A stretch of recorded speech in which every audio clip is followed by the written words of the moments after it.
great week this week as my phone starts beeping. Hold on a second. I'm probably nope, I'm not feedback looping. Thank goodness.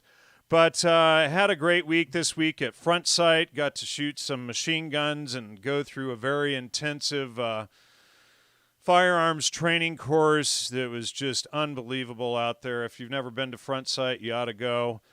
But yeah, we're back. I'm exhausted. If you're wondering how I got a sunburn in January in the middle of winter, it's because I've been out in the middle of the Nevada desert about a mile on the other side of the California border. And wow, what an education out there. But anyway, John, welcome back to the show. Hey, thanks for having me. Good to be back. You're welcome. Good to have you back. And we got more. We talked about having you back on a few weeks ago to go more in depth on all of this good stuff. And so what do you got for us tonight, John? We covered quite a bit. I thought maybe we would. Maybe I should start with that. There's a little picture of the book, so within there, I got to get a better habit of doing that. I just jump into the ideas. I had it sitting here to hold up next, but you'll have to ask John for a special autograph copy like mine. But I can send those if you can email me. I'll have a limited number of those, and then I got it sitting up there. If you can see. We covered quite a bit. I think precision education. It would be something we didn't talk about. We've got augmented reality in the curriculum. We've got virtual reality in the curriculum, and then we've talked a little bit about the artificial intelligence. But we might touch a little bit more on that as it relates to those two technologies, and then solutions. Right. So we've talked a lot about problems. Take a look at some solutions, and it's like a 5-point bullet. I think we got. And just really quickly, Steve, thanks for the $10 donation. Really appreciate that. Throw in your super chats. Of course, the show is listener-sponsored. Always has been. So you can throw up a super chat or go to logosmedia.com and, support the show that way. There's also Bitcoin and all. Hey, everybody in the chat. Good to have you here. We're broadcasting, or I guess it's simulcasting on YouTube, Facebook, Twitter, Twitch, etc. So I'll try to keep up on where all of the chats and whatnot are coming from. Somebody says they feel angry. So sorry that you're feeling angry here. Just tune in tonight and, we'll tell you some more truth that'll probably make you feel even more angry. But so anyway, let's see. Why don't we dive into augmented reality? Okay. So if your viewers aren't familiar, it helps to talk about both of VR and AR just a little bit at the same time. So because virtual reality is probably easier to understand, right? So you put this head device on, these goggles. A lot of you probably use them. I've tried them once. And basically you're in a virtual 3-dimensional world. Most of them are for video games and stuff nowadays. But there's a move to basically make active lessons curriculums through those devices, right? So performance-based learning is another buzzword. Education has tons of buzzwords. I should say this. I didn't say this last time. Education has tons of buzzwords that when they lose their popularity, they just kind of change the name, but it's the same thing later. And so performance based. And it's like communism is now progressivism, because communism, they don't like that word anymore, so they just rename it, and then it's progressivism, but it's the same thing. Well, yeah, I mean, so politically, we see the same thing with political rhetoric as well. We've talked about the rhetorical similarities between communism and fascism, right? And then how if you have a left-wing establishment or a right-wing establishment, right, they might call it one thing or the other, but it's in many ways it's just a merger of the public and private sector. Right? Well, fascism was created by Mussolini after Nazism, which is technically socialism. It was the National Socialist German Workers' Party, so the big thing that nobody wants to admit is that the Nazis were leftists, not right-wingers. That's the big, the big secret that nobody wants to admit. National Socialist German Workers' party. That's like the same thing as the Democrats or the Labour Party in the UK. Labour Party, Workers' Party, hello. So these are leftist organizations. Well, Mussolini started off as a socialist as well, right? Right. What people might pick at me and say that I'm over conflating would say that, okay, the reason why they would call fascism right wing is that it is nationalist as opposed to internationalist in scope. So the communists proper were right, the common term, the international communist state. The national socialists were nationalists. So a lot of people say fascism is basically the same as communism, except that it has to be nationalist. And usually there's like a racial right, and then a militant component. And then you have your national scapegoat that you use to pin all your problems on, right? Yes. And then that one group becomes the scapegoat for anything bad that happens, and then that way, rather than the socialists accepting responsibility or the communists accepting responsibility for anything that they are doing negative, then it gets tied onto the scapegoat and sent off over there, and then everybody chases and murders the scapegoat, right? And eventually it comes back to eat the people that were scapegoating to begin with. So if you know that Hitler, he was in with the Thule Society, right? Yeah. Somebody has a funny question for you, John. Okay. All right. Hopefully, just take it with a grain of salt. He says, hi, and thanks for the super chat, Teddy. He says, hi, keep up the great work, Jan. Also asked John if he took his ADD pills today, or is he going to go off track like last time? At the beginning of the thing, I was going to say, the first thing I was going to say was, I ate right beforehand. I did like Jan said. I got some fats in me. I had a steak and I had a bunch of nutrients in me. I was gonna try to nap, but all I could do was think about preparing for this, so I couldn't nap. So hopefully it won't happen. But I've noticed about the 45-minute point when I do these, it's like mental fatigue sets in, and I notice like I'll have all these thoughts in my head, and like the fifth or sixth thought will fall off, and I'm like, whoops, and it slips away. But hopefully I'm prepared this time. I'm nutritioned up. That's funny. Yeah, but so the Thule Society, see, I'm right back on it this time. The Thule Society. Are you talking about the Thule Society? Yeah, Thule Society. I've heard people say Thule. Yeah, Baron von Sabatendorf, who is the Muslim who created the closet Muslim who created the Nazi Party, etc., that I covered on the show with Todd a few months back. Many times, right? And then eventually, right, Hitler went after all of the occult groups, right? And towards the end there, he went after them because basically it's what Stalin said. If you got me into power, you can get me out. And so, oh, right. Well, yeah, and it's, for sure. So they gotta kill everybody who helped him. It's like Islam will use the left to gain power, and then who are the first ones they're going to wipe out once they get into power? The left. They got to. So with the performance-based learning, let's before I forget, before my ADHD kicks in and I can't get back to it, the performance-based learning is related to the virtual reality and the augmented reality. In other words, instead of you learning an abstract concept, through studying literature, etc., discussion. Instead of learning it in the abstract sense, basically you learn it through doing or through performing. This goes back to John Dewey. He was big into, he wouldn't have called it quite that, but learn by doing would be a Deweyan pedagogy. So the idea is that you'll learn more effectively because you'll be able to participate in the activity instead of just have like an abstract textbook idea of it. So virtual reality, you put this thing on, you got some lessons. I'm gonna pull up John Dewey here in the database for a second because okay. I'm gonna show this on screen. You won't be able to see it, but I want to show this to the audience. All right. Okay. Should I keep talking as you yeah, show? you just keep talking while I'm showing this. But I just wanted to mention. Actually, you know what? Let me throw it because explicate. Go ahead. Explicate. Yeah. Let me do that because so here we have John Dewey. He was a member of the Fabian Society. Fabian Socialist, which, of course, we have Aldous Leonard Huxley, whom, of course, John covers in his book, David Rockefeller, the Frankfurt School, H.G. Wells, London School of Economics, all these people that those who are familiar with the show over the years know that we've repeatedly exposed these same clowns behind all this. But John Dewey was a part of them.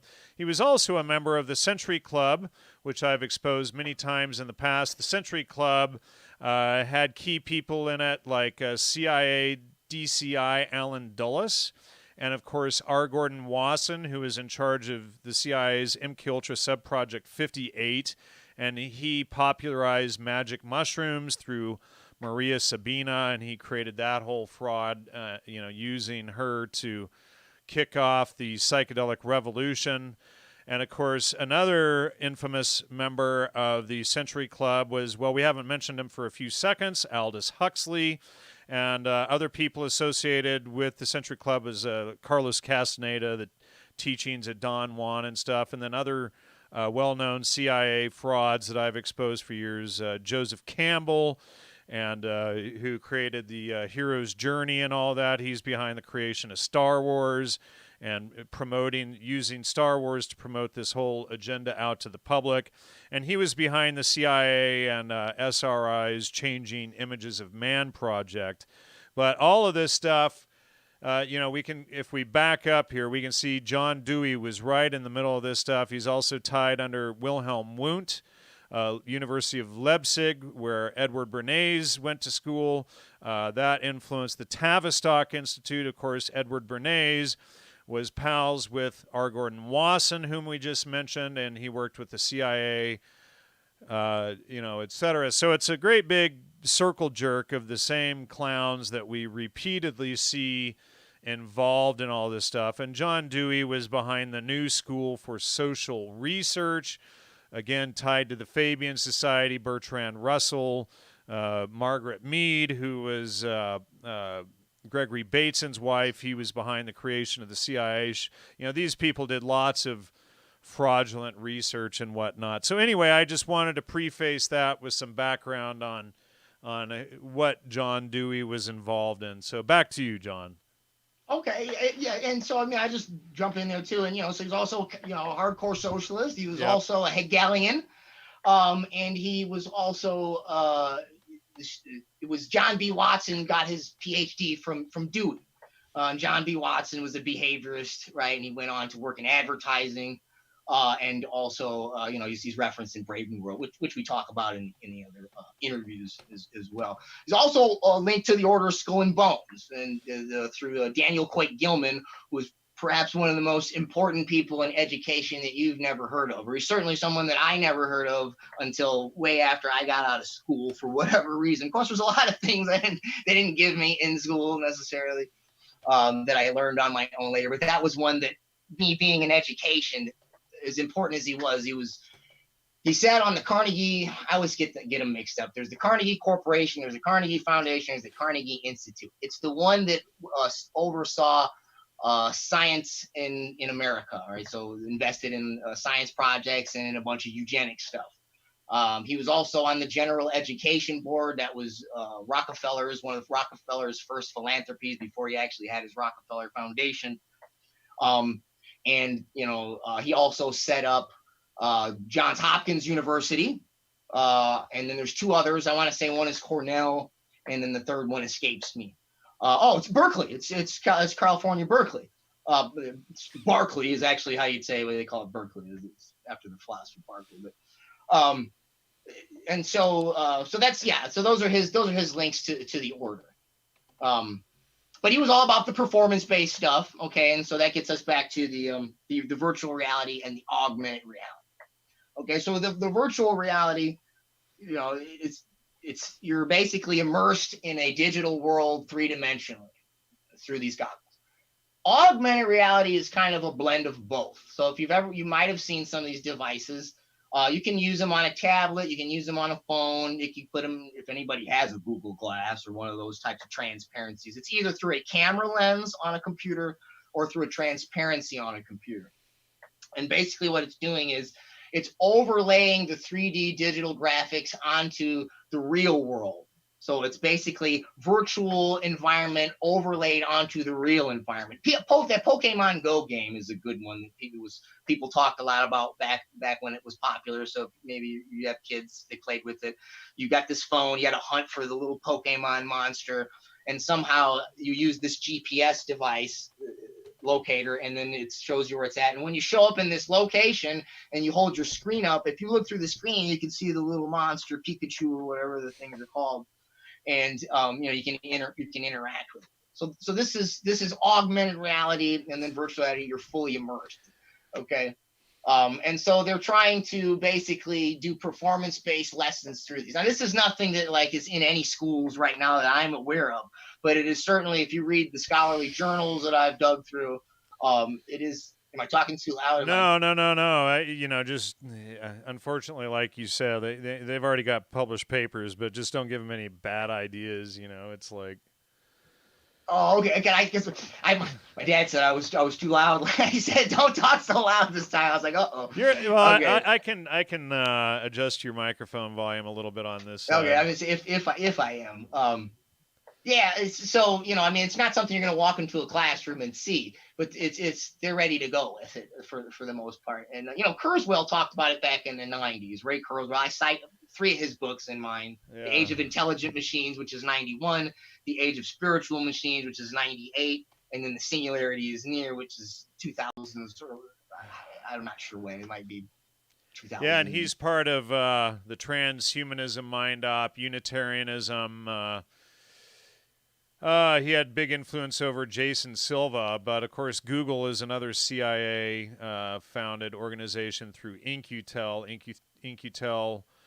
CIA owns In-Q-Tel. In-Q-Tel owns Google. Google owns YouTube, etc. And of course Ray Kurzweil is there. But who created the term transhumanism? Do you know that one, John? And that was Julian Huxley in New Bottles for New Wine. Julian Huxley, right there in the database. Folks, you never go far from a Huxley family member with any of this degenerate crap. So I don't think we ever get more than 4 or 5 steps in researching any of these topics before we hit a Huxley family member. Whenever you see the name Huxley show up, you know that you're holding a hot, stinky turd, whether it's Darwinism, whether it's psychedelics, whether it's transhumanism, or whatever the case may be. It's a hot, stinky, steaming pile.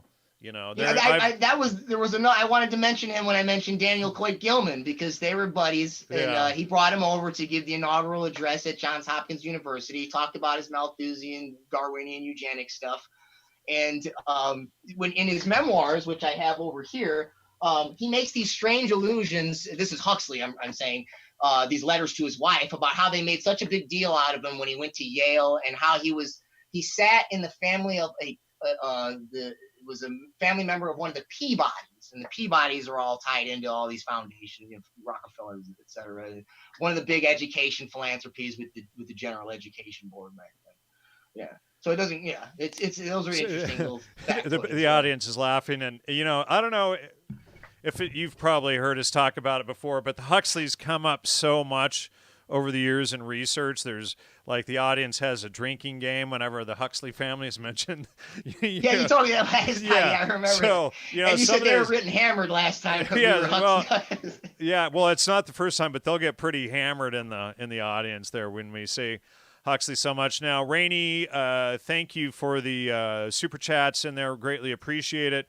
She's asking, is Blue Beam Project augmented reality? Do you know anything about that?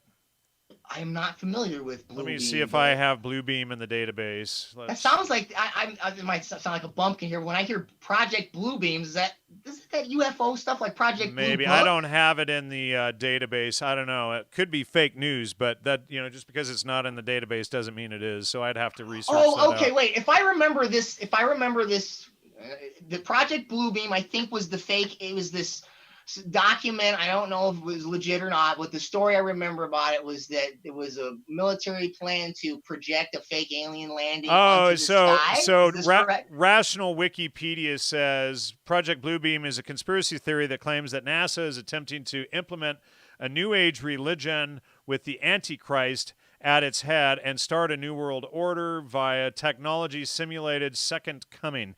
Actually, that's, from my research and whatnot, that's not that far-fetched. I haven't really looked into Project Blue Beam specifically, but we've certainly seen all of this stuff promoted, and they certainly promote the Antichrist, as the foundation of all of this stuff. Even, Huxley, Leary, all of these guys admit this stuff. Sorry, you guys, I know you're getting wasted out there. But that might be AR. I guess when I think of AR, I think of it where the image is somehow being projected through the device that you're handling. But I suppose it is largely the same idea. It's largely a digital image. I mean, it's projected like onto the sky digitally with lasers or something, as far as I understood it. So, I mean, but it's certainly not that type of technology. It's not what we're talking about when we're talking about tablets or a headgear or something like that. Somebody keeps beeping my phone, so I'm muting it. Whoever you are, stop. Everybody knows I'm on the air on Tuesdays at 5 p.m., so it's like, okay, who's up to nonsense? Oh, I didn't hear it buzz, so I don't think it distracted anyway. Yeah. So yeah, Kurzweil, this is in one of his earlier books. He mentions the VR. He uses this example of, instead of studying the Constitution and the Federalist Papers and the writings of the founding fathers, etc., you would just go into this VR simulation. You'd sit down with Thomas Jefferson or George Washington, and you could have a conversation with him, and he would tell you exactly what he thinks, the way he would say it. And it sounds maybe cool or interesting, but I have a lot of problems with that because I don't understand how they could possibly. Kurzweil thinks he can bring his dad back. Yeah, well, he thinks that he can scan all of his dad's writings, and this is before they had digital stuff. So, right. But it's going to be based on writings and letters, not the culmination of their life experience and everything. So it's going to be this digital kind of sketchy. Yes, that's thing. the short. Yeah. I mean, I could almost see there's some Black Mirror episodes where there was a guy that dies and they scan somehow through all his social media posts and all the ubiquitous filming that is our life now. They basically could simulate his personality by inductively aggregating all that data into some kind of algorithm. Now that maybe I don't know that that's you and you're actually bringing your dad back. But I don't think you're going to do that. What was that movie or something? So. There was a movie or something I saw a few years ago. What the hell was that? Where it like simulated that somebody who had died. They would call, you would talk to or whatever, and it would simulate that person was still alive based on all of their messages and everything that they had done online over their lifetime. What the heck movie was that? I don't know. Somebody will pull it up, but if the person died, you could go around and talk to the person on your phone, and it was the AI system like feeding you. It would take all the emails and texts and messages and phone conversations and everything that the person had ever done online, and it would create that person so that you felt that they didn't actually die. Yeah, I mean, I don't know. There's probably a few. There's a show called Feed now, which is kind of, it's not like that, but it's all about augmented realities. People have these chips where they have AR basically implanted through their head. So I guess I could jump there. Rupert says atheists are lost and confused. Well said. So with the brain chips, then basically, and the idea is, instead of carrying around the devices and having to do this all day, or having this big clunky piece of headgear on, basically the brain chip would somehow transmit it through your retina. Okay? Right. And it would. This is what our Internet right of into Things the CIA's Google machine, and then you could be like, tapped right in there, and they could. Talk about, Huxley's final revolution, they're just total control over anything that you think. Sure. And these are the same, Facebook is making one, Google's making, these are all the companies that, the main thing they operate on is, it's not money, it's data. I mean, data is the new oil of the current age. And, yeah. So with the brain chips, basically it's going to link straight into the Internet of Things, and this is largely what the Internet of Things is for. Okay, so all this 5G stuff, this is so they can have all this shortwave, high speed communication. Because, right, if you don't think you want your brain chip buffering, right? You're going to be sitting there, and I imagine your biology is also going to be kind of buffering, herky jerky or whatever. So they need this super fast stuff. It's not so you can get media faster. I don't believe that. And so basically you can kind of think of it like this. This is the cool side of it. This would be like, if maybe there was no dystopic elements involved. So imagine you're pulling up to the city, and as you pull up in the city, your brain chip basically, well, it's going to be a fake city because it's all just going to be in your mind, right? Well, that's, I don't want to go on a segue too far here and go on my ADHD here, but Kurzweil says that I think you're too late, brother. Probably. Kurzweil says that you'll spend most of your time in VR. Most of your time in VR.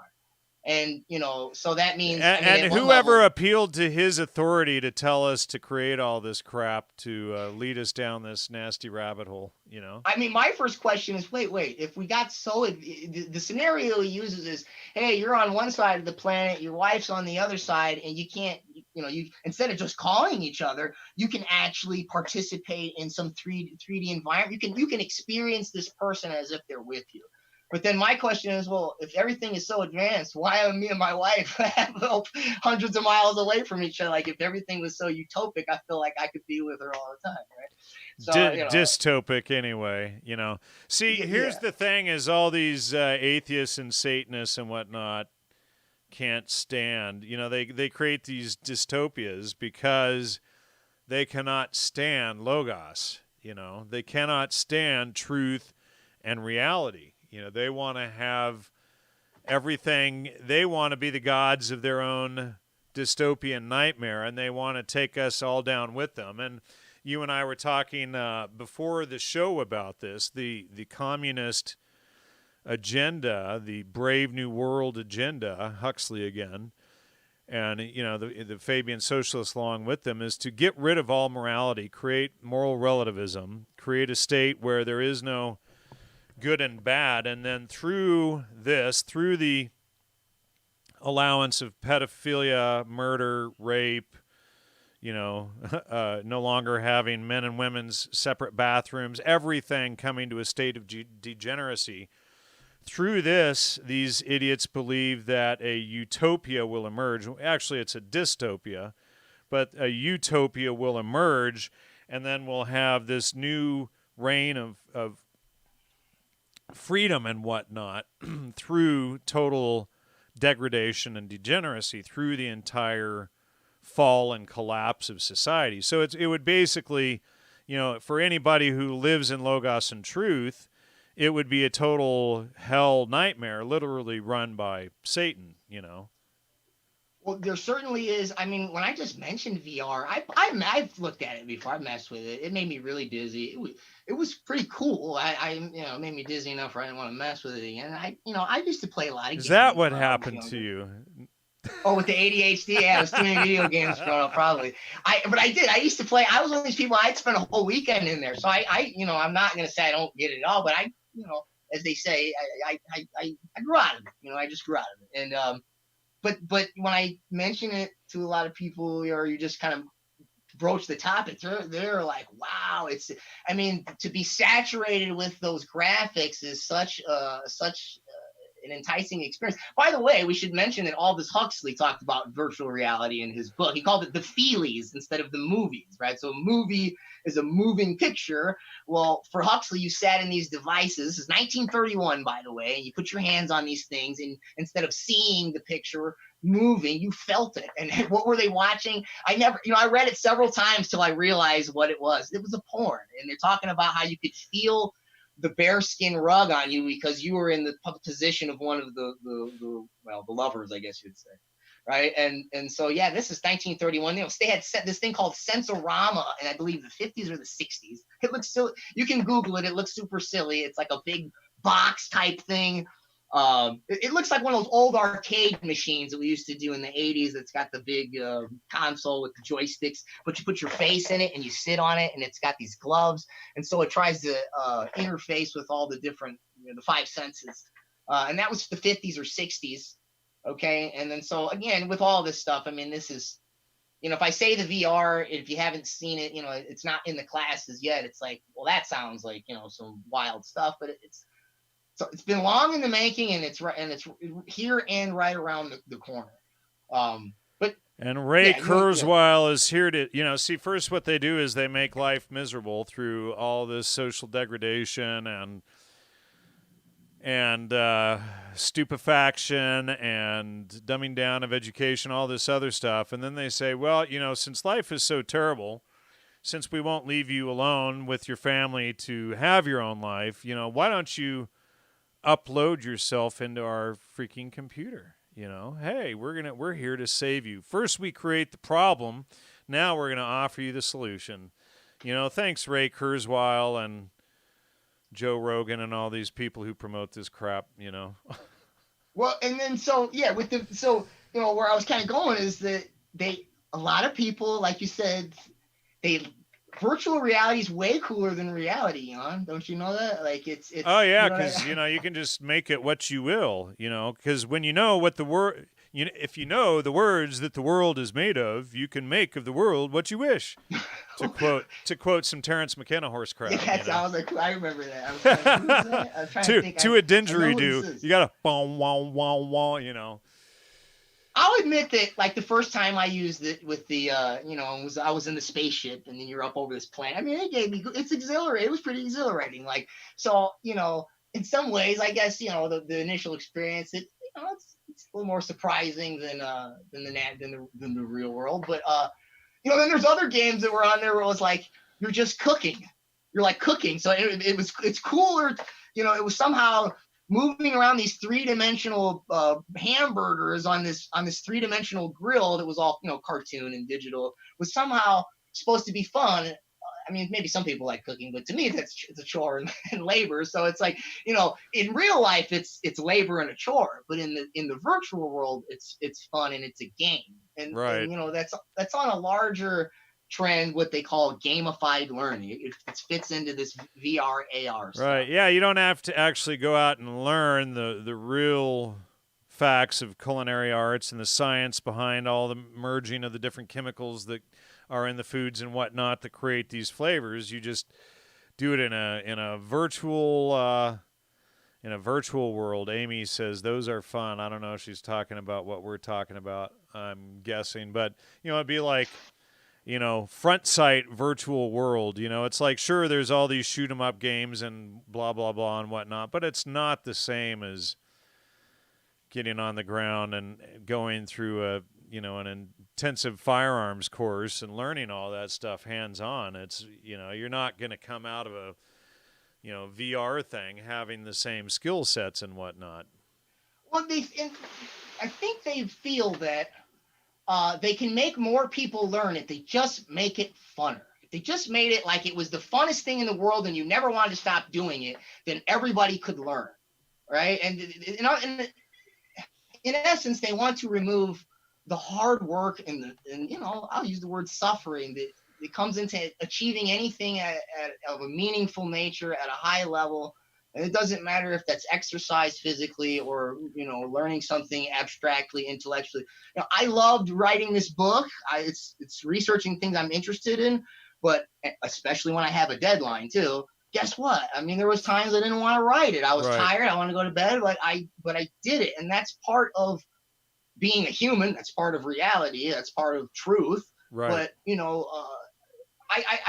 so when the exhilaration ends, when the fun of the game ends, because when I used to play those games, there came a point when it was just more graphics and it was just this kind of a rehashing of the same thing. Yeah, Amy says you're not actually achieving anything. Amy says in the chat she loves cooking, but the VR kind of makes her feel sick, Yeah, but yeah, she was talking about that. Mr. Winters says, thanks, good stuff, John.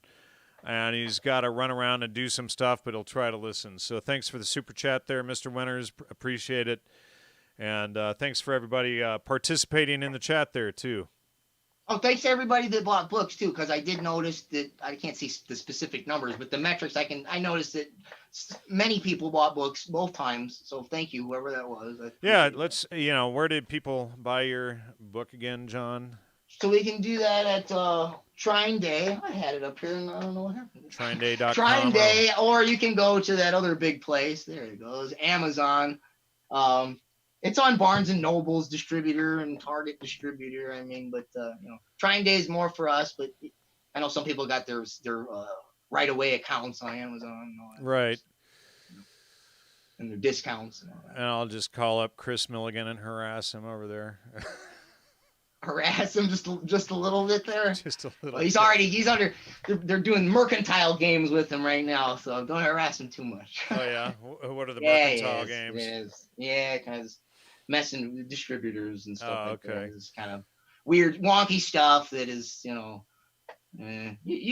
probably familiar with that in your world of media and book writing. Well, there's always games, being throttled, being demonetized, being, there's always something going on with. Yeah, I noticed there was, for some reason, that the price went way down on the book for a long time, and no, I don't know what they got their own algorithms. I don't know how they run it. I don't know what it's based on. Yeah, and then Amazon will undersell all the other people, including the publisher on the books and stuff. Yeah, I've seen that stuff too. Yeah, stuff like that, exactly. Stuff like that. Yeah, is what it seems so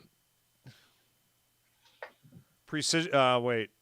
Well, we talked about augmented reality, virtual reality. What about precision education and tying curriculum to genetics? So that is basically, it's actually piggybacking on a term that's they use for what's called precision medicine. And so precision medicine is basically, it's gene-specific medicine. Okay. And so they basically just they're transferring that concept to academics, and basically a guy by the name of Robert Plomin, Plomin, maybe it's Plomin. I imagine it's Plomin. Only read it, never heard it pronounced.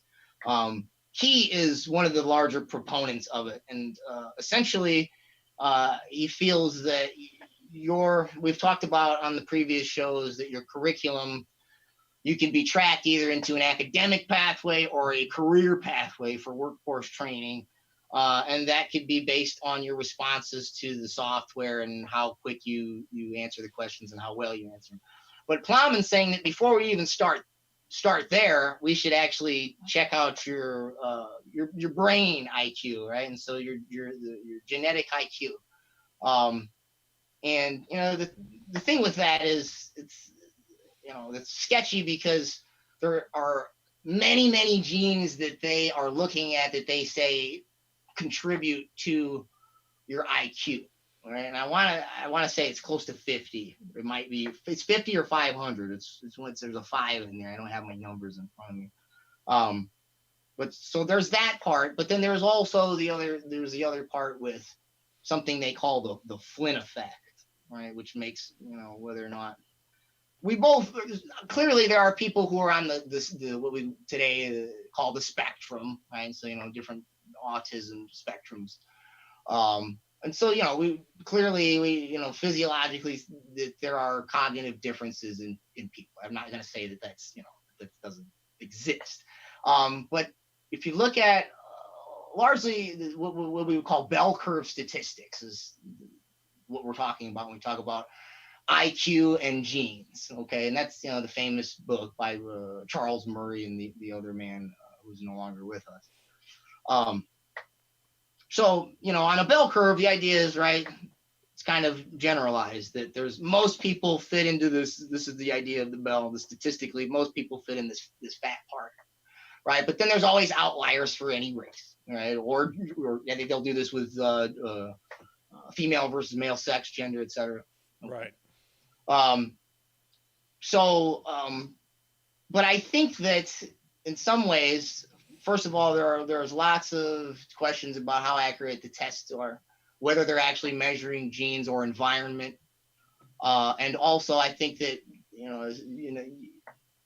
I believe, you might believe as well, that logos, that the understanding of truth, I think can maybe physiologically rewire your brain in ways. I mean, like when you come to logos through language and through truth, through the trivium, through understanding contradictions and things like that, or reading those out, that understanding that a develop new habits of thinking, right, that are no understanding longer that grounded in whatever that genetic base was. Yeah, before. I actually had somebody tell me today that they thought that, that it was just about differing viewpoints. They don't grasp that a contradiction is always a lie or an error, and that there are no contradictions in nature. There cannot be.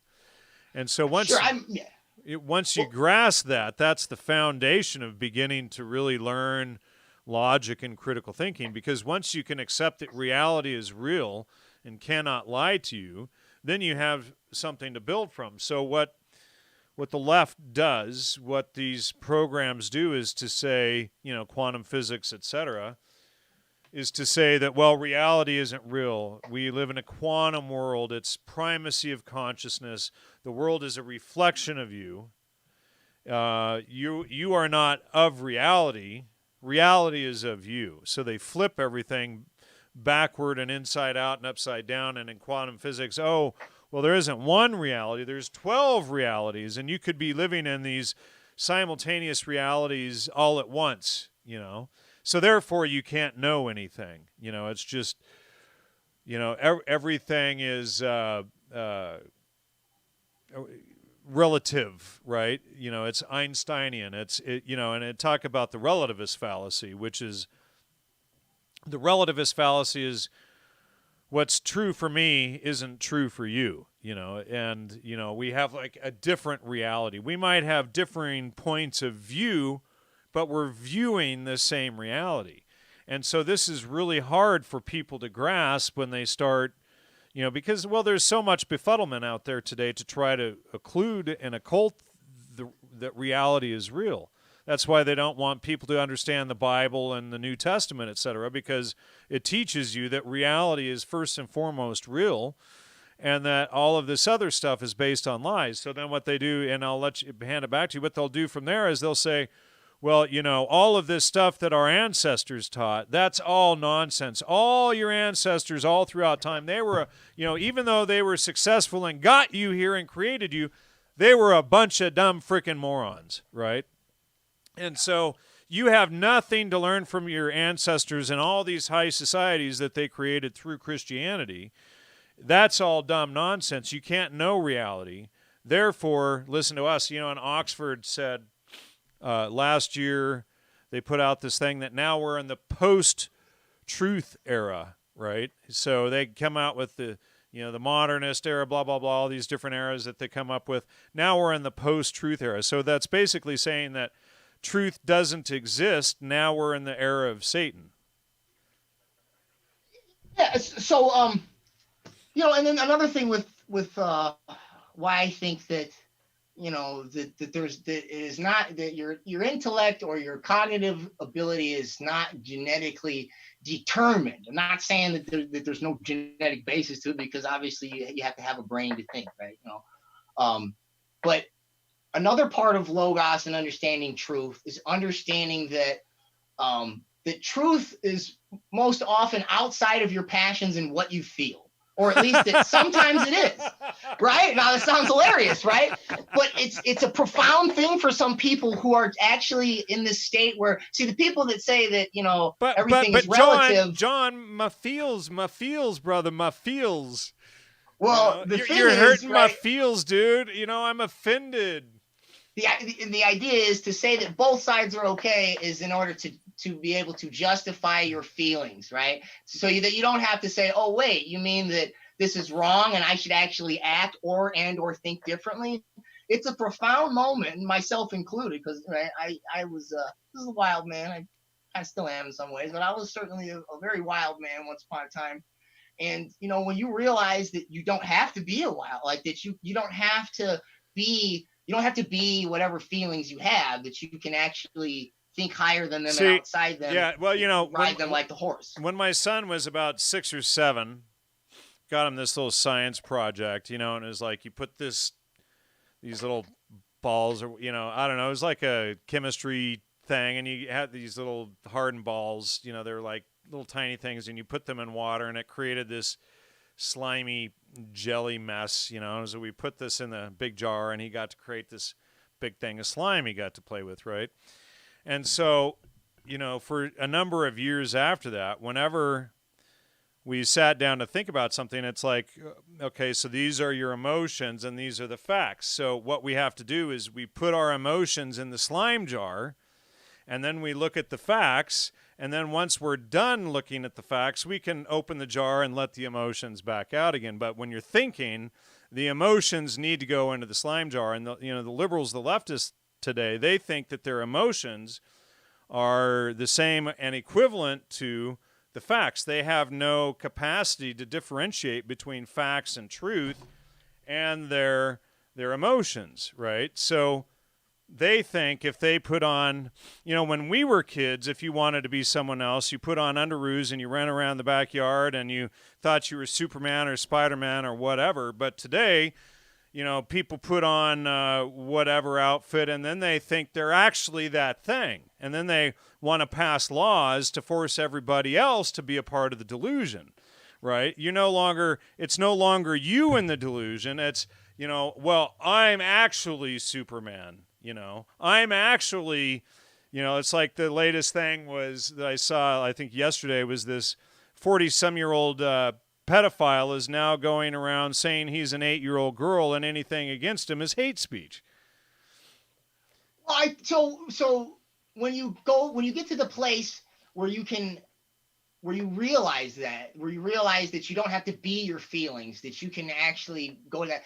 I mean, that not only is that a different cognitive state or a different cognitive ability. I mean, this is what we call being born again. This is that you're a new person. Like, and in my own experience, I know that, I did horrible in high school because I was the wild man. And when I finally realized there was a different way to approach things with my mind and things.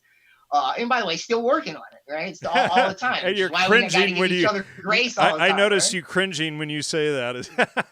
yeah. I mean, because I like Paul says, the flesh, it sticks around, and so Paul, who is the chief of what does he say? When it comes to sinners, I am chief. Yeah, right. He's the biggest out of all. Right. When I think about the flesh now differently in that verse now, I used to always think of it largely as sexual sin. Most people usually do.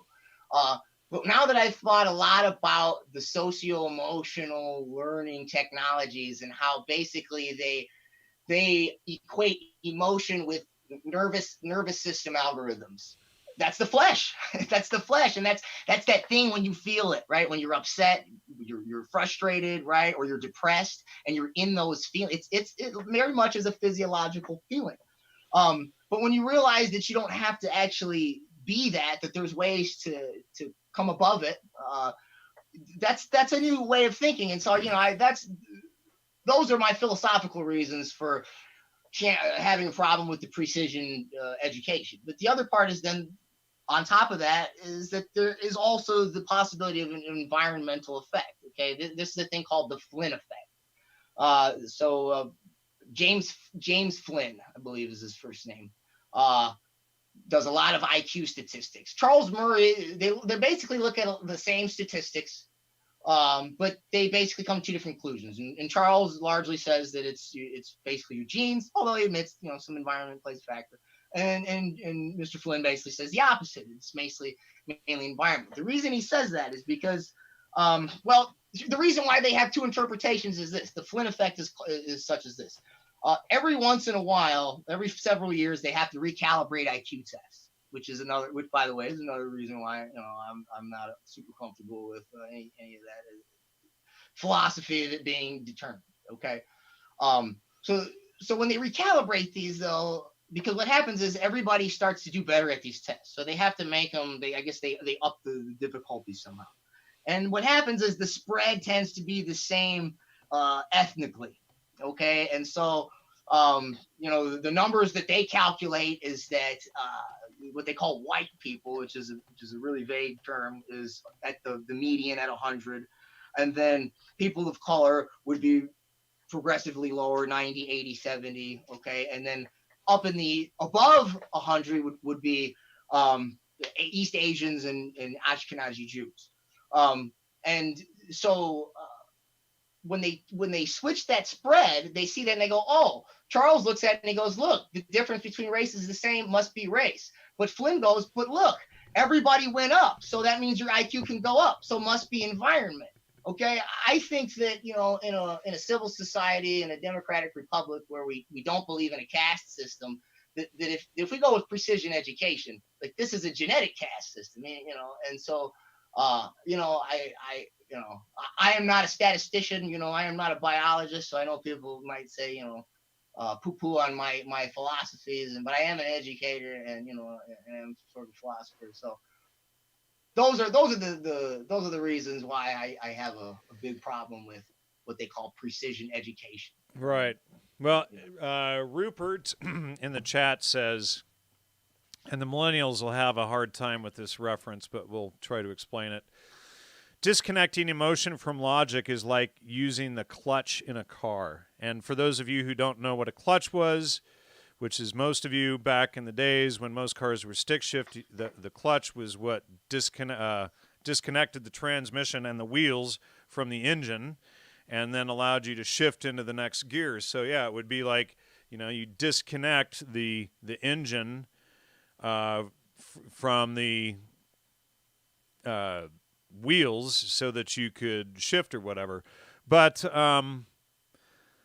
it's a good reference because there's got to be a disconnect when you are using logic. And, you know, I see so many videos. Mark Dice is one of the best for putting these videos out. What's her name?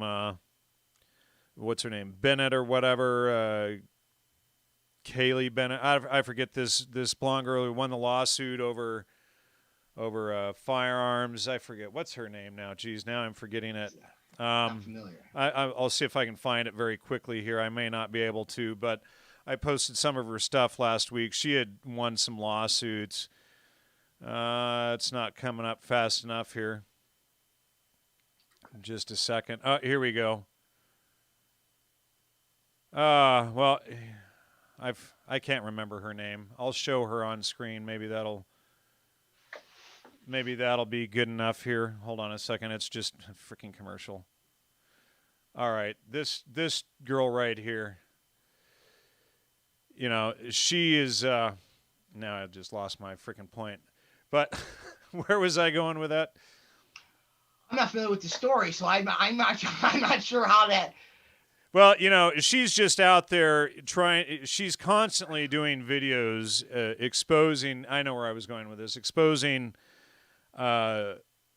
liberals and how they're so tied to their emotions. And, you know, she went to, Rutgers University, and the leftists called the police on her for interviewing people on the campus because she's a conservative.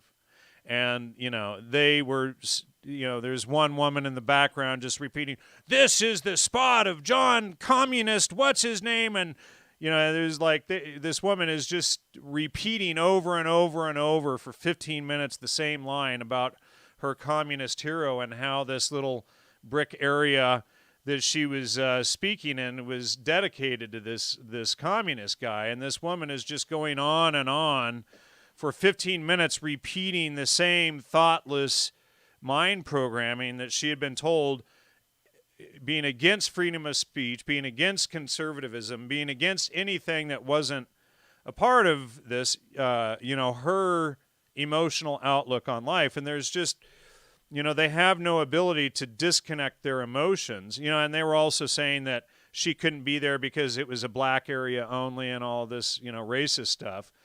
But it was really interesting to watch this whole thing going down because these are, air quotes, university-educated people who don't know how to think, who don't know how to disconnect their emotions from the facts. They've been told by their liberal communist university professors what to think, but they've never learned how to think. You know, so they confuse, you know, they need their safe spaces and whatnot, but they confuse the the emotions with the facts. They don't have an ability for logic and reason. It's like that Clint Eastwood quote: "If you could reason with Democrats, there would be no Democrats." You know. Never heard that one. I should say that there is an emotional basis to learning in the sense that, right? I mean, you do have emotions, right? And so a lot of times, John Taylor Gatto talks about this. Some of the institutional structures of school, in many ways, are designed to humiliate, to make you feel dumb, to basically put you in your cast, right? I mean, if you're not quick enough and you don't fill in the dotted lines the right way, in a lot of ways, it is designed to make you stay in your passions, and usually in a cynical state, right? And so, I have a lot of students all the time when they come to the tutor. You can tell they're totally overthinking it. They're overthinking it because they're freaked out because they've been told that they're not smart or that they're not good at writing, etc. And when you finally kind of just talk with them, just kind of real casual, they slowly, by the end of it, they go, oh, so I was just overthinking it. So sometimes that's there, but that's also an emotion thing. It's also because of passions. And so again, your emotional trauma-based mind control can severely impair your cognitive abilities. And if you look at some of the, if you want to look at those bell curve statistics, some of the people or some of the ethnic populations that are on the lower end of the IQ spectrum, well, statistically, those people have suffered a lot of trauma historically. And so, it could very well be that as well, so with the socio-emotional learning, I don't. And by the way, there were some of the Greeks thought that you could just be a mind without feelings, right? And in some ways, this is I don't want to call it Gnostic, but this is like a form of mysticism where knowledge is a form of you becoming a god on earth, or some sort of. It's about power over the dominion of the plane by understanding how to manipulate your environment through knowledge and wisdom, etc. So I mean, you do have to have, as Christians especially, right, we should have grace, right? And that doesn't mean that you have to I don't want to use the word tolerate, but that you have to condone everything. But it does mean that you acknowledge that everybody's starting from a fallen state, and so you give them time to acknowledge in their own lives, right? That what we call repentance. Where have they contradicted truth? And so there's an emotional element to learning, but it is the way to integrate it into the academic system is not to track it with biofeedback technologies and then pathologize various neural algorithms. It's to give the student his or her own responsibility to manage those passions so that he or she can actually make his or her own decisions, right? How to think as opposed to what to think, right? And so that's, yeah. Did we already cover socio-emotional race hygiene? So that's a good place to jump next because it ties into the precision education. Okay. And so, there's lots of statistics that would show that, students of color are disciplined at a higher rate than non-students of color. White students, I guess, is the term you would use. Okay. And so there's a large push in social emotional learning in those circles to basically use these technologies to measure all of the cell data. That's the acronym. So all of the emotional, neural algorithms of the students and the staff, and to find discrepancies so that they could somehow basically weed out what they would call the systemic racism in the system. But what my research shows is that long term, what will ultimately happen is those technologies will only increase the pathologizing of normal student behaviors, or just student misbehavior, but pathologizing it as a mental health issue or criminal tendency, not only for students of color but everybody. And so it's inevitable that when you start tracking this data, your emotions in this punitive way, that the goal is to basically you're going to have more of it than less. And so I don't think that that's actually, race hygiene was a term that basically a term Hitler used for eugenics. Okay. Mental hygiene was another term that was used. It was another type of eugenics. So that had to do with the IQ. So the race hygiene had to do with everything else genetically that you would pass down through inheritance. But the mental hygiene could have a racial component to it, or it could just be focused on, did your family have a long history of not just did they have low IQs, but did they have a history of were they paupers? Were they sexually promiscuous? With these types of behaviors, they would link to, your mental state, which they felt was genetically determined. And so, that term race hygiene, is basically, in the school system, that would largely be, to cleanse, what are those, the racial disparities in there, but it'll end up being something more like, the way Hitler tracked that type of data is the way I calculated it. It's like Antifa being the most fascist group out there. Yeah, yeah, bike locks and all that type of stuff. Yeah. All right, so let's see. Community-oriented policing. Oh yeah, that's like what I call. Too, yeah. That's what I call. What do I call it now? When I want to think of it, I can't think of it. Policing by consensus, or is that where you're going with this? Is it along those lines? It's rule by consensus. Well, it kind of it sounds like it has that communitarian kind of left flavor, but it really is just is a term for public-private partnerships, which I would say is corporatist, which we could say is corporate fascist as well. But the idea here is that instead of police departments handling police business, there's through all these public-private partnerships in the community schooling system and the charter schooling system. There are two addendums, and one is to basically attach mental health and health and human services to the education system, which we've talked a lot about today and the other time. But then the other is to attach the criminal justice system to it. Okay, and so instead of you having maybe sometimes you have what they call a resource officer or somebody security there that you need. It's basically like an in-house police officer that has. It's almost like this police department is kind of in limbo, or it partners outside with other private agencies, and through that they're not just tracking typical criminal behavior, but they also look at how is your behavior in the classroom, how does that maybe put you on a tendency algorithmically towards maybe some criminal tendency. Maybe you need behavioral interventions. Maybe you need some mental health interventions because you misbehaved too much. And obviously, right, that ties into just that last topic that we talked about, right, as well. Microaggression. Which one, me or you? We got that as a talking point here. Community-oriented policing is microaggression. We had talked about that, before the show. Yeah.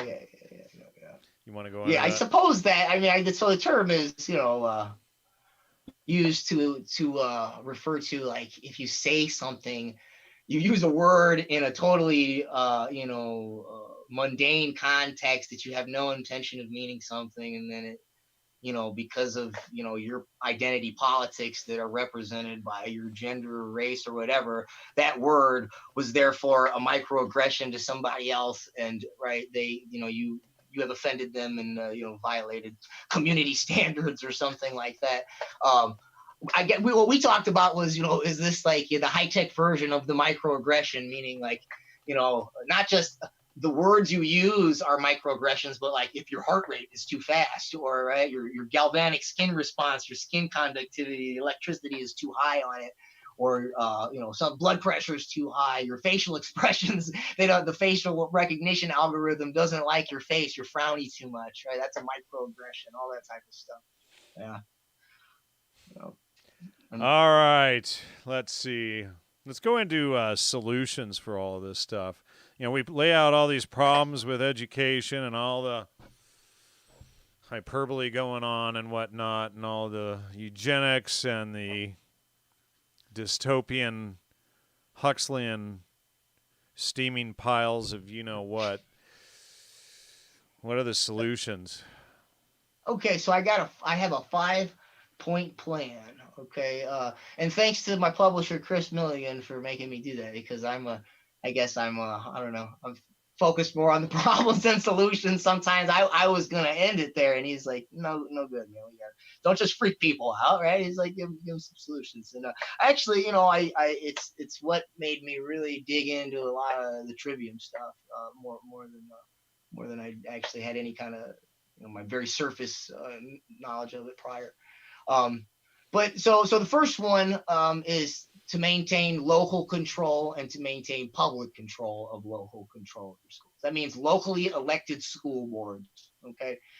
Not there's a guy, he might still be the CEO of Netflix. He might still have he's a board member or something. He's a bigwig at Netflix. His name's Reed Hastings. And he does a TED talk. You probably still find it, where it was a while back, where he talked about how charter schools were better, the public-private system was better, the corporate system was better, because he said basically, elections are messy, and you don't have. He didn't say continuity of government, but I'm just going to use that term. Where basically you can carry your agenda from for every 4 years, you can just keep pushing that thing step by step forward. You don't have to worry about somebody, some families coming in and voting and saying, hey, we don't like this socio-emotional learning stuff. Hey, we don't want precision ed, or hey, we don't want whatever. So, a lot of people, the public school system there's a lot of problems in it, but if you do away with the locally elected school board system, you're going to have the same people in charge, which is basically the federal and state government in partnership with very, very large multinational corporations, right? And so, for as messy as it is, and for us, bumpkin citizens, we're not experts, right, to be in there making decisions about how we want to live our lives. I mean, it's that's pretty. I'm pretty sure that's what our Constitution. Yeah, because everybody else knows better for us how to live our own lives, right? Well, experts, yes, experts always know more than right. Yeah. So Nancy Pelosi knows best, right? Yeah. Well, all the Congress, right? Yeah. All of them. Yeah. So that's the local. That's pretty much that's the main thing there. So that means no charter schools. People like to go there because they have a lot of times. Sometimes they have better what they call outcomes, but a lot of times they do funny stuff with the numbers too, right? So when you're public-private like that, sometimes they're on a lottery and they'll take the better students from the public schools nearby, or right they've been caught fudging numbers, just totally fudging test numbers. So some of that data isn't even accurate. And the other thing is, it's more important than just protecting, keeping, which is very important, to keep local control of our school systems, to keep the parents in charge, is another way I should put it. Okay, because I don't talk a whole lot about it, but I mean, parents should be in charge of their kids. It should be pretty obvious, right? I mean that. Well, that means it's a brave new world. Haven't you heard that dropped in every other Netflix movie? Say it again. I said, well, it's a brave new world. Haven't you heard that line dropped in every other Netflix movie? I thought, yeah. No, they got new Netflix shows with that as the title, right? Somebody said, I don't remember what it was. Oh, do they have that in the title now? Wow, a friend of mine sent me it, and he was like, dude, you got to check it out. I never did. Dude, it's like it cracked. I canceled my Netflix subscription like 2-3 years ago when the Obamas went on the board of directors. I was like, that's enough of that crap, and it was like every show had to have gay characters or transgender characters. It's like they're just shoving it down your throats. But, I'd be sitting there watching a movie on Netflix and they would drop, oh, it's a brave new world, and it's like, oh, come on, And you'd be surprised how many people don't know what the the connotation to it either. Yeah, right. But it's like when you know, you can't not see it. It's just such it's so in your face, you know. And and in that novel, by the way, mommy and daddy are bad words. And when the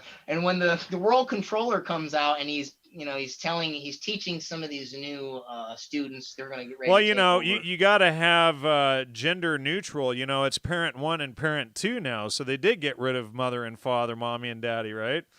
Well, they didn't have any parents at all there. It was just a test tube, literally, because back in that novel there was conveyor belts and that they could inject their chemicals into to create alpha, beta, deltas, and epsilons, right? And the epsilons being those with autism, and of course it's 1 in 20 or 1 in 40 now with autism, and it's like, oh yeah, that's something that Huxley wanted and predicted, Well, he literally said he wanted a scientific caste system. I have all of these books over here, the colored ones. Those are all of his nonfiction essays. My dear wife bought those for me. Thank you, honey. And there's one in there, a note on eugenics, where he just talks about how it's just the best stuff. He talks about how Major Leonard Darwin's proposal to have eugenic laws based on how much money you made. Yeah, he's going to tie your income to your genes. Right. There's one in there where he literally mentions, he says that we should have a scientific caste system, and it should be basically just like the Brahmins over the Sudras. Right. Well, yeah, that's absolutely what they were promoting, and Aldous Huxley is the single biggest psychopath I have ever studied in my life. The guy was a complete nut job. When you tell I think I told you. He used to live on the next mountain ridge over. And I've been to the house where he used to live, and I literally, it's too bad that the Smith & Wesson 500 wasn't invented just for him, because there are some things that need atomizing. Most people think that if you ever mention like the stuff we say, they'll say like, wasn't he against that stuff in that book?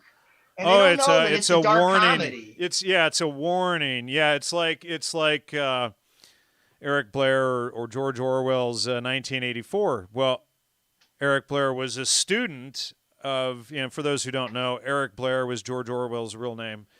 But Eric Blair was a student of Aldous Huxley. You guys are getting ripped drunk tonight. I know you are. But, it's like and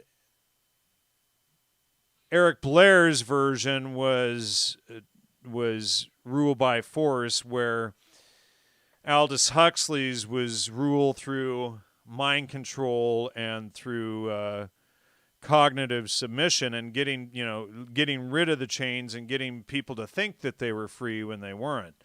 So Aldous Huxley's version was the final revolution. So Aldous Huxley promoted hypersexuality, psychedelic drugs, he being the architect of the CIA's MKUltra program, basing it on his book Brave New World, etc. So when you look around society politely with the huge holes in their ears and all of the archaic revival stuff going on, oh, well, tattoos all over my body, huge ears. People don't even know that the septum piercing was for pigs and cattle, and it was for livestock, for controlling, for drugged out, and he, people, one of the biggest attacks that I get is, well, mushrooms or ayahuasca or peyote or XYZ drug was created before the CIA, therefore they couldn't be used for mind control. When all of these societies use these things to inculcate the youth into the culture, and so it's like Marlene de Rios's quote. Let me pull it up here. She talks about it, using them in the antinomian context. So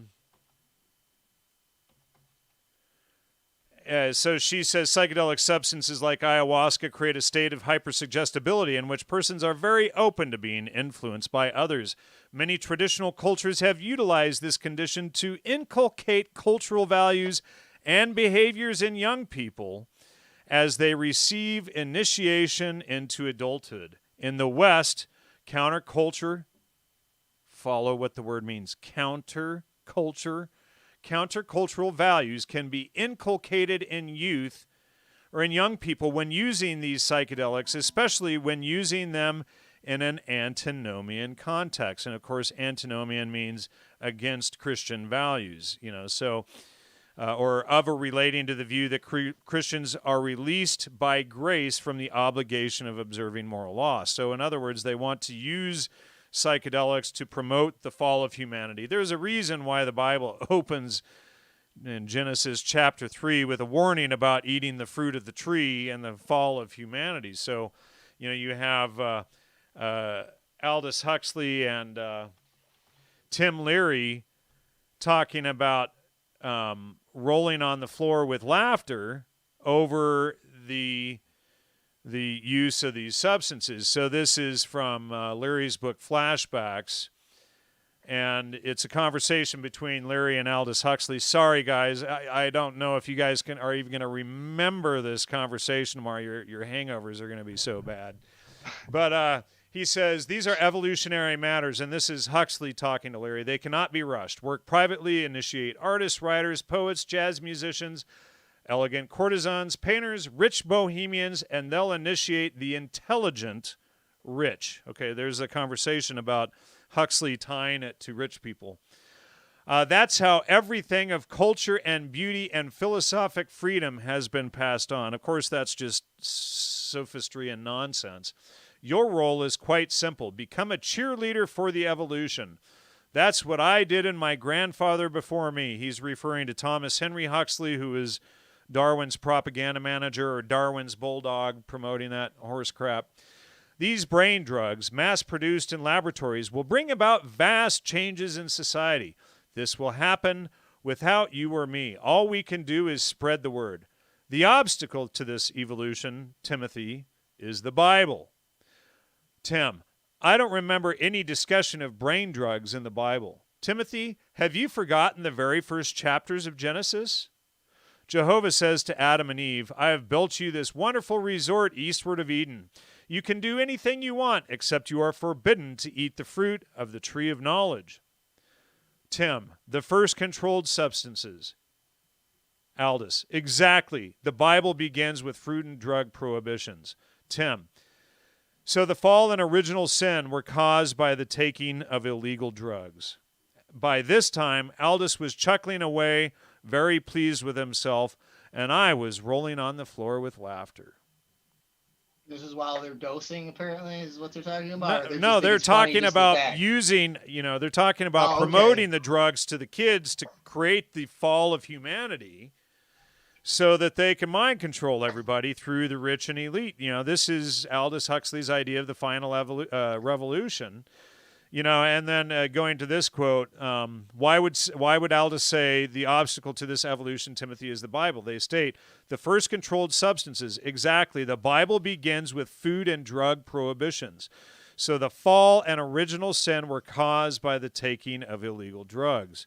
And then, just to prove the point that they were Satanists, Timothy Leary says, I've been an admirer of Aleister Crowley. I think that I'm carrying on much of the work that he started over 100 years ago. Yeah, I know about it. I've heard that quote. That one I knew, and then Huxley was friendly with him too, right? Yeah, absolutely. These are full-blown Satanists promoting the fall of humanity through the psychedelic drugs and hypersexualization. But Huxley is such a genius in all his wisdom. What he does is he reads the Bible and then he takes it and inverts it and does the exact opposite. The Bible says, if you want to build a high culture, and there's a book by Unwin, J.D. Unwin, called Sex and Civilization. And in this book, it talks about how to build a high culture, you have to suppress sexuality. So Huxley reads this book, and you can go on Wikipedia under Unwin's book, and it's like, and Aldous Huxley raved on about the importance of this book. Well, all Huxley did was take it and invert it and do the opposite. So the Bible says, to build a high society, we have to, control our sexual urges. Unwin's study says we need to control our sexual urges. So what we're going to do is we're going to give kids psychedelic or suggestogenic drugs and put them in the mud like pigs, like swine, in front of their graven images or their rock idols, Jimi Hendrix and the rest, and get them to fornicate in the mud. And then, this is the collapse of society. So he just takes what is taught in this stuff and does the exact opposite. He just inverts everything. So it's not genius, it's just psychopathy. But, you've got idiots in the CIA who took this as, we got to control the whole world and we're going to destroy our own culture and our own society with this stuff, right? So this is the foundation of all of this crap, the counter culture. So we have our culture, and they want to go counter to it and break it and destroy it.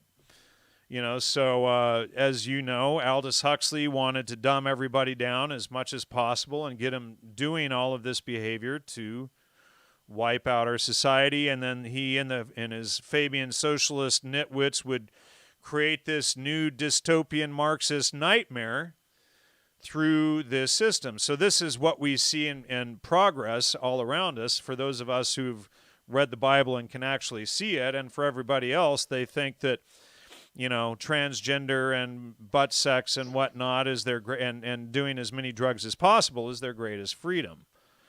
So, well, Huxley's, it's the inversion thing. If you ever read his nonfiction, it's very interesting, because it's prose, and so in some ways, you kind of get a window into how his mind thinks in a certain way, more than his fiction, right? Because fiction is loaded with symbols and inference, and it's very Rogerian. He always starts with these two possible outcomes, and he kind of plays them off against each other. And then by the end, he tries to bring you to this middle ground, which is really more towards the opposing side than he's taking you in a direction. But the whole time, it seems like he's being very neutral and just looking at both sides. But he ends up in a very clear position by the end of it. And he's as he takes you along, he kind of, this is Carl. When I say Rogerian, I mean Carl Rogers. His approach to psychology was that instead of, essentially, the rhetorical spin on it, it's easier if I just explain it rhetorically instead of doing my ADHD thing and forgetting where I was. So in rhetoric, classical rhetoric, you take a thesis, which is like an enthymeme, and then you, from there, deduce your main points, right? And you start with your main point, and then you persuade the audience to come over to that side with your reasoning and your evidence. Okay. Right. In the Rogerian method, basically you start from this neutral position, and then you describe the other person's side, the things you agree with that side, and then you show them these other things that he or she might disagree with, and then you slowly kind of go back and forth until you've kind of nestled that person over onto the other side very gradually. That's how I was writing. We have a couple questions. Rainey asked where in the Bible, or that was a conversation between Aldous Huxley and Larry discussing that, but that is Genesis 3 of the Bible, where it talks about the fruit of the tree. Also, Carl Rogers was part of the CIA's MKUltra subproject 97, and that is right there. And he influenced Marshall Rosenberg's nonsense, nonviolent communication and neurolinguistic programming, or NLP. And of course, that was more mind control to focus on your feels rather than the facts of a situation. So more CIA stuff. Let's see. Who was it? Somebody asked to what end. Who was that?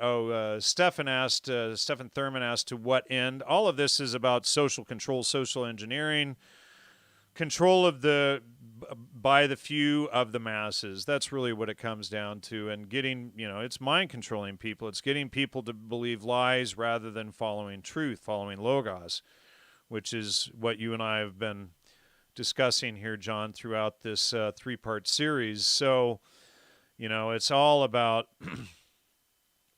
simply controlling the mass population and dumbing them down as far as possible.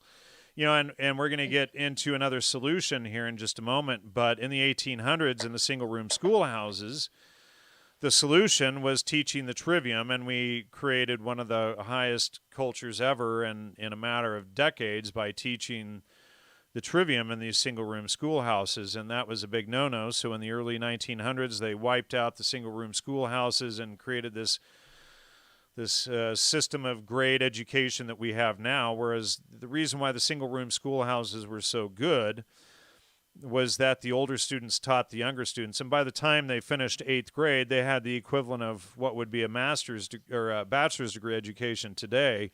And most bachelor's degree students couldn't pass an 8th grade graduation test from the 1880s or 1890s today. So probably myself included. So I was Might just add to that too. Another end is to literally become their own gods. I mean, so, because and Rupert Fellows is saying LSD is not a sex drug; it reduces libido. It's all about hypersuggestion. They're getting people high on drugs. You can look at the videos of Woodstock, of the free love, free sex thing, and of the '60s and Haight-Ashbury and all of that. The summer of love and all of this stuff, and then you can make a little connection there and stop trying to maybe for you in particular it reduces libido, but certainly for everyone it doesn't, and it also depends on dosage as well. But there was a reason why it was called the summer of love. They were promoting hypersexuality.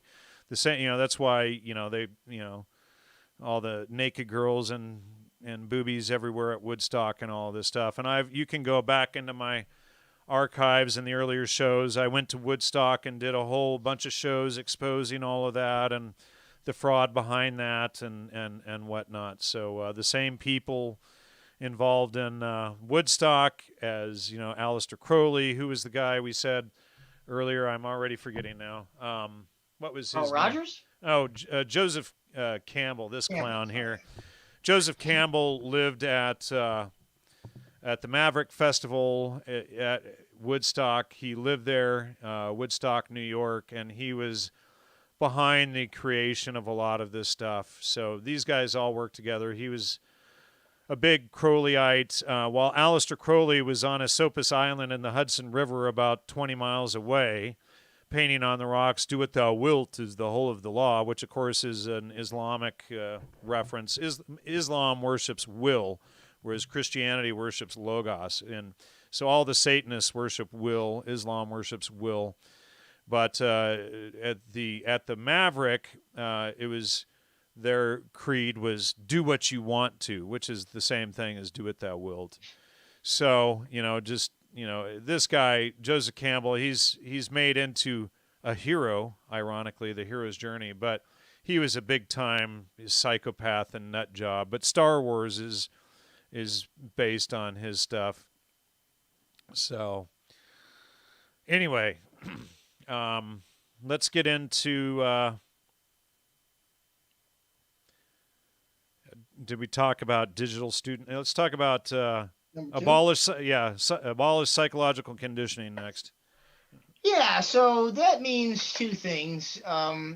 We talked about what we mean by the psychological conditioning method in education. It basically means what's called the behaviorist method, or what B.F. Skinner called operant conditioning. His predecessors called it behaviorism, people like John B. Watson. And then, the precursor to that would have been classical conditioning, also known as stimulus response conditioning, which goes back to Wilhelm Wundt, who we mentioned was basically the godfather of laboratory psychology as a science, as opposed to a subdiscipline of philosophy. And so, those methods largely target the nervous system. The Pavlov's dog is one of the most well-known examples of how stimulus response, operant and / behaviorist conditioning all work. It's basically on this mechanism of when you are exposed to a particular stimulus in the environment that triggers a behavioral response at the nervous system level, and that you can condition people to have particular responses to particular stimuli by associating those stimuli with rewards and punishments. And so, as opposed to teaching people to use their own minds to identify the environment around them and to understand it through formal logos from their own thinking, from their own mind, you basically bypass the reason, you bypass the thinking process, and you target the nervous system. Uh, this has been a method that's been deployed in schools since as early as John Dewey. Okay, and so this is over 100 years basically, and at the early stages, it's largely about scheduling particular lessons as stimuli to elicit particular responses on a schedule. Okay, a good way that you might have seen, everybody probably has actually seen this growing up in the classroom. Be this, maybe you remember they had gold stars versus detentions, right? I mean, this is just one little system, right? The whole breaking down or the of the arts and sciences into these hyper specialized subjects is also part of it, right? Because you're narrowing down the stimuli so that they elicit very specific responses. And then the bell system, right? So, you're for 30-minute or 30-minute class, about 75-minute class, okay? And then the bell rings, you go to the next class, and then the bell rings, and you go, just like Pavlov's dog, you ring the bell, here's the food. And, the dog salivates by association. So that means abolish these methods in terms of how you actually administer, paper and pencil curriculum, how you administer discipline, motivation, all this type of stuff in the classroom. The second level of that means to remove all of the behaviorist technologies. This means the stimulus response technologies that we talked about in previous podcasts, uh, such as the adaptive learning software, which basically works on the stimulus response mechanism. The stimuli is whatever question answer window you have to respond to. Maybe it has a video or some other illustration.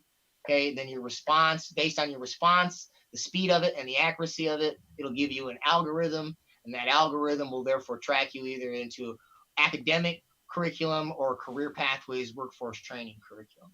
So it means to abolish the psychological conditioning method at the paper and pencil or the old school level, but it certainly also means not just to abolish the current technologies, but to prevent them from progressing into data mining and socially engineering students at the nervous level.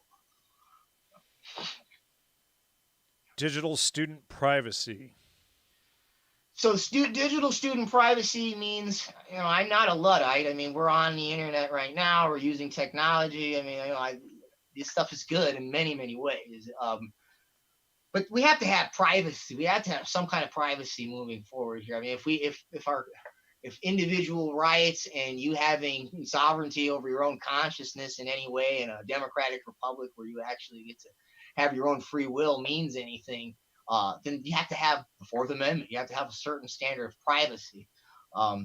And so that means that, we know that all of these technologies, in some ways, they have to have a certain level of data mining because they operate on data feedback. I mean, just to maintain systems, to update and things, you have to, it has to have a data feed. So that means that either the data, certain data certainly should not be tracked at all. Okay.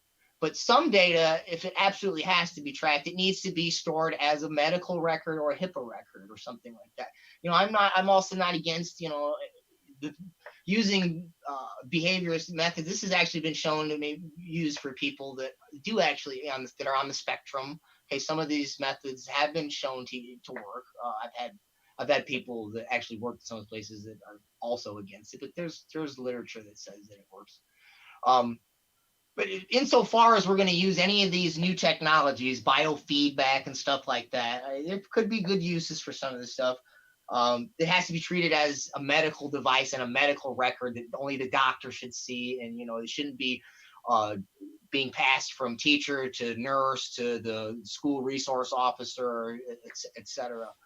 And there should also be what some states are trying to pass, which is called the right to be forgotten law. So, when the student reaches 18, that student can erase, maybe the student can erase all that data. Or, and by the way, I talked about having it broader consumer rights for just the devices we use. I think that should be a law that we should have just all around. But at the school level, certainly. I do want to take this time to also mention the reason why I see that, that there is a space for that is because, in some ways, I think that the transhumanist technologies might be inevitable, and that is because there are several technologies for the brain-computer interfaces which are applied to help people with very serious conditions, which I don't think anybody would want to not help them with. And those include epilepsy, paralysis, um, things like that. If you and I actually had a really close friend that had epilepsy and stuff. He recently passed away. And so, like I've thought about that many times, but the strange thing is that it's on a slippery slope because, I always use the example of Oscar Pistorius, right? He was faster than people that had regular legs. Okay. And so the person that was once had a disability, once they interface with these technologies, these brain computer interfaces, I mean, they might be able to do things that, a non augmented person cannot do, which is going to create the incentive for, well, now, we have to compete. And so everybody needs to somehow, get on board or be left behind as the digital split. So that is just something that I think we'll have to figure out as we go. But certainly moving in, as much as we're going to be inching in that direction, we have to absolutely be very, very careful about how we move forward. But also we need to have way more privacy and way less data mining. I mean, and maybe there's a way to put that together. But certainly, just student records, yeah, shouldn't be data mining, students' emotions and all this basically non-academic stuff that has no bearing on whether or not they should be going to college, etc. What's the best way? Yeah, and it's like, okay, I've had friends actually get run out of college because they were conservative Christians. Run out, like weren't allowed to go in, or you mean they were already in the school and they were in the school and got ran out? Yeah, I could see that. I had a funny experience. I was kind of like apolitical for the longest time, and when I went to college, I just remember during the Bush years, I was like, "Hey, this isn't right. I don't like this war stuff," and everybody loved it. And then when Obama started doing the war stuff, I was like, "Hey, that's bad," and people that I was really close with, so oh, you're a racist, John, if you don't support anything Obama does. Oh, they just didn't look at me. They just walked away. They literally, like, I'd say, like, "Hi," and they'd act like I wasn't there. It was one of the that was one of my first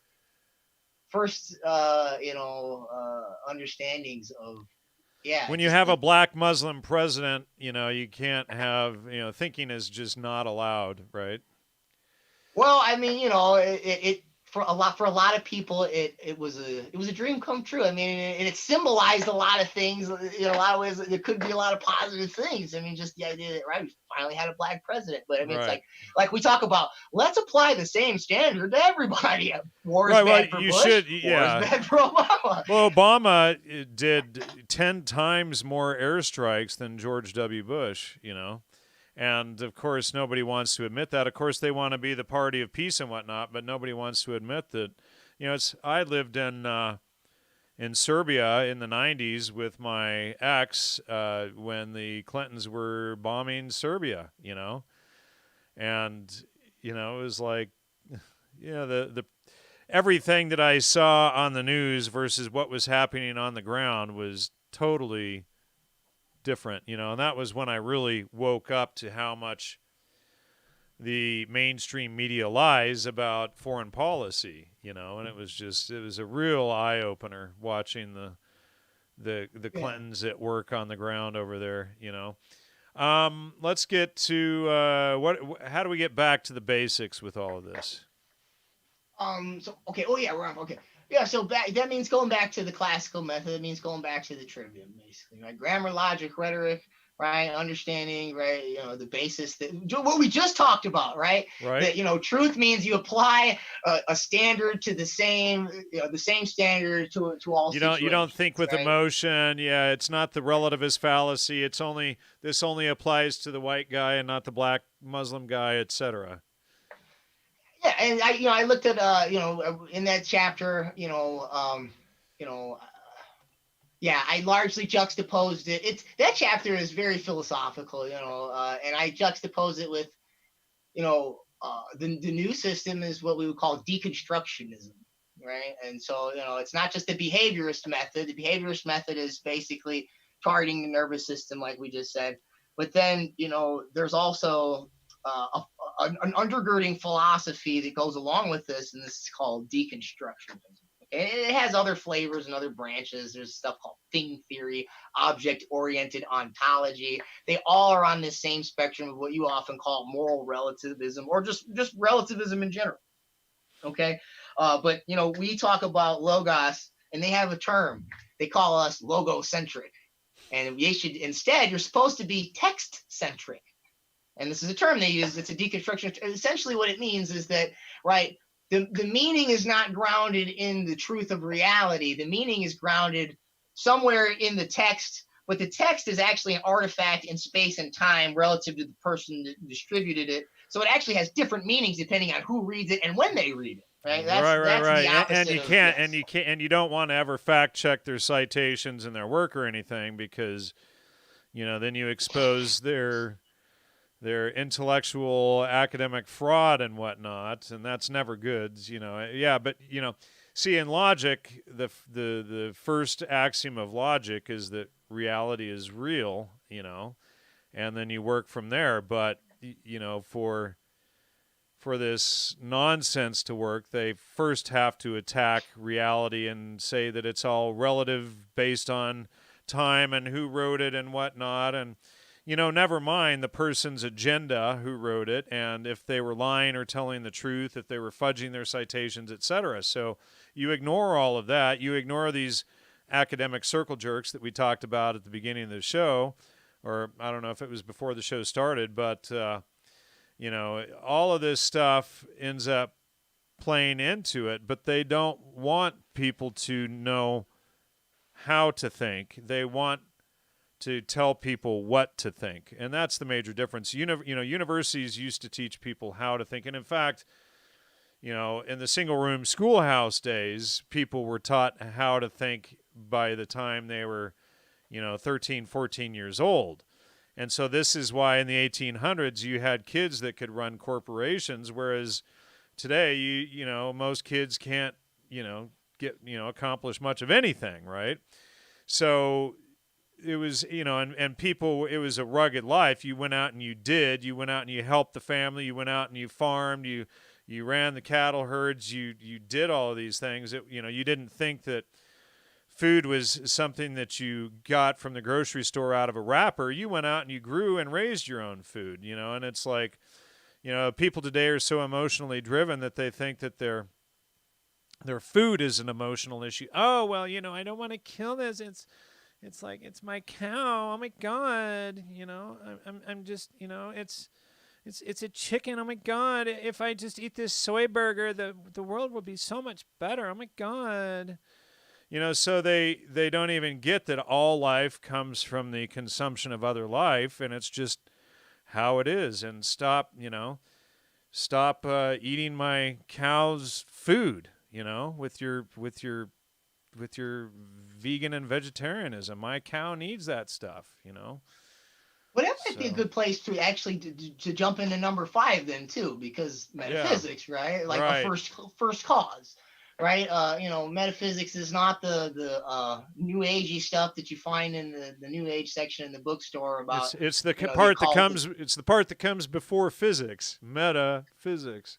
Yeah, right. And so, right, a good way to illustrate that, and in some ways, this is kind of where it does kind of have, I want to say that, but in the classical sense of the word, spiritual dimension, which is. I always tell my colleagues, I say, you guys are going to think I'm a bumpkin when I say this, but I'm still convinced by the cosmological argument, right? So I came from daddy came from grandpa came from great-grandpa. You keep going back. Eventually, all the way, tied back to your ancestors, all the way through time. So are you saying that your ancestors didn't climb out of a mud puddle all at once? And I can actually... I don't subscribe to that, but I can be agnostic or skeptical on how the actual physics played out its development. But we have to admit that even the physics, all right, even the cause and effect of, it doesn't have to be human beings. It can be the cause and effect of chemistry. My question, John, would be, since all life consumes other life, just a fact, How many life forms crawled out of the primordial mud all at once to feed the other life forms? There's a perfect absurdity, right? Which the absurdity I was getting toward was, right, how did something come from nothing, right? Whatever, Well, the you physics get that is matter, how did it come from nothing? You get the big bang in the black hole, for those who get the joke. Yeah, you told me about that joke beforehand. I was not big privy bang to that prior. in a big bang in the black hole. Come on, people, you can get this. You can get it. You can get it. So and again, even if we want to use these scientific tropes, the Big Bang, evolution, that still does not preclude the cosmological argument. What was the uncaused cause? If every effect came from a cause, what was the first thing? The first thing had to be an uncaused cause. The first thing couldn't be an effect, right? Well, and then it comes back to Logos. So, and this is where, right, and exactly, and by the way, this is why this is the basis for the golden rule, because this means that the universe was here before we were here. The universe was here before our consciousness was here, which means that everybody has this same equal right to be here as everybody else, regardless of what your consciousness might think or feel. And so, right, this is also the beginning of Logos in ethics, right? And so, there's people that will tell you, colleagues of mine, that will tell you that, that you can have an empirical metaphysics, that it doesn't have to, you can have a metaphysics without the cosmological argument. Oftentimes, people actually, people like that will oftentimes cite Nietzsche. Well, Nietzsche's basically, if Nietzsche had a first cause, it was will. Okay, and so you're still left in a very agnostic position. If it was will, then you're a Satanist Muslim, right? Which Nietzsche was. So, well, certainly in a position where he gave himself syphilis to prove a point, which didn't turn out so well. Who did that? Nietzsche. Oh yeah. Well, some people say, well, did he really have it, or did he just go mad? Yeah. Rupert makes a good point. In the beginning was the one, and the one became two, and then the two created three. And then. Yeah, well, but when will is your metaphysics, Nietzsche was a guy that thus spoke Zarathustra, when he talks about the murder of God. I used to hear that going through college, and God is dead, and I was like, what? But he actually wasn't saying that and clapping his hands. He was saying that we have no basis, we have no logos now, and so he tried to come up with basically what later would become existentialism. This, he called it transvaluation. Basically, it was largely based on courage and will, and just somehow pushing forward with your, just with your will. And when you're in that state, just like we said, you're prone to, if not, destined to relativism and contradiction, because right at some point your will is going to run up against reality, and you're going to have to go, oh, I need to not have will right now. I need to remove myself from the passions and think about, and conform myself the to natural order, man, right? So, well, so that was why I ended with, That's the whole foundation behind Huxley's Brave New World and the CIA's MK Ultra program, et cetera, is to get everyone to leave high culture, high thought, high everything, and return back to the natural man. Do what thou wilt is the whole in the law. So not the whole of the law, the whole in the law, correcting Aleister Crowley's nonsense. But once you realize that it's the whole in the law, and then it's do what thou wilt, return back to the natural man, fornicating in the mud like swine, etc., to your graven images or rock idols, then you can get the whole gig that they've been promoting. Let's finish with... you want to talk about the multiverse and Sean Carroll? Yeah, that's it. Yeah, so because it relates to the metaphysics, right? Right, and then we'll wrap it up here. Yeah, for sure. So Sean Carroll is a guy. He's like he speaks on quantum physics and things like that. And he was talking about the multiverse and the alternate reality, the simulation theory, all this type of stuff. There's many different yous. There's me and you talking right now. Where, right. Of course, and of course, the onus of proof is on him to prove any of it. But never mind such logical necessities. Oh, well, there's no onus on him because what he says at the end of it is that, well, at the end of the day, you should still behave as if classical mechanics was the only truth, and as if classical morality based on formal logic and metaphysics. So he negates his own hyperbole. Yeah, and I don't, to me, it's like, what's the point in discussing this stuff if it doesn't have any grounding in reality? Now, there's quantum logic can produce certain, computational feats that, that are objective, that you can actually, demonstrate.